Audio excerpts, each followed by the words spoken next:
Welcome back to part 2 of the IYV Jazz Guitar Semi-Hollow. Now, in part 1, I went over the setup and what all I had to do to get this thing playable. Part 2, I was going to talk about the pickups and a couple other mods that I had done. And so let's get started with that. So first things first, if you see the nut, I completely reworked it and got it looking shiny and nice and neat and pretty like it should be. I also added a access hole for to be able to get to the three-way switch. So this is completely 100% upgradable for the whole wiring and the pickups when it's time to do it. So I had an issue with the pickups I ordered. So I ordered the Lamsam P90 pickups in a humbucker case. And I went to put them in and put them all together, and they didn't work. They were horrible. It was a real weird, thinny type of sound, and no matter what I did, I kept running into an issue where it almost sounded like it was out of phase, but it wasn't. I tried doing everything I could to figure it all out, but it just wasn't going to go. So rather than deal with that and go through all that, I just decided to put the original pickups back in it for now. So that's what I did. But now with making the access panel back here, this is completely upgradable. I swapped this switch out because it was very, very bad before. So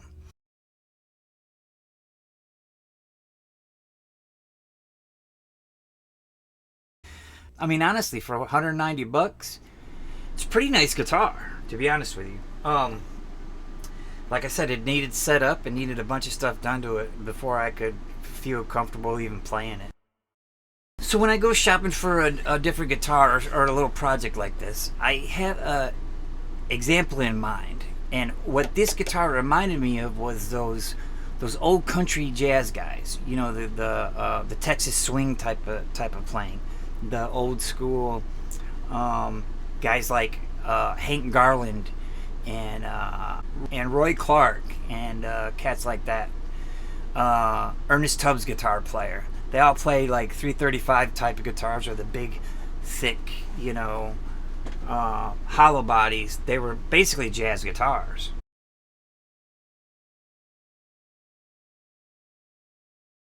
Roy Clark, the guy was inspired to actually use this guitar to try to play some of his music with. His favorite guitar was something called a Birdland, and that is a basically it has P90s in it, but it's a big, like a L5 with P90s in it.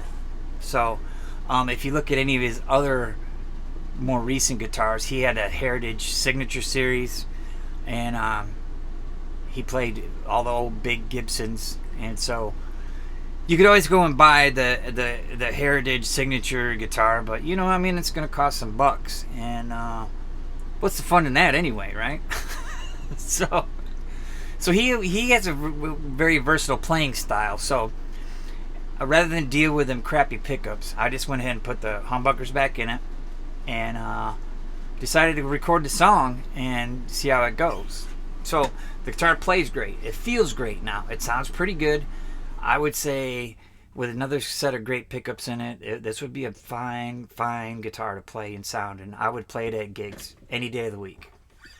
As it sits right now, yeah, I mean, the sound is, you can just tell the pickups are a little bit underwhelming, but they still sound great. I mean, all in all, I gotta say, this guitar is very good. But, there's a lot you can do with a little bit of elbow grease and, just let's say you don't know how to do anything to a guitar, right? Well, you can pick one of these up and then take it to a tech and have them go through it, because you're still going to save a ton of money. You're still going to save a ton of money by doing that. So that would be my best bet for you if you don't know how to do any work on guitars. So without further ado, will this guitar Roy Clark? We're going to find out. I recorded one of his songs, and I hope you all like it. Thanks.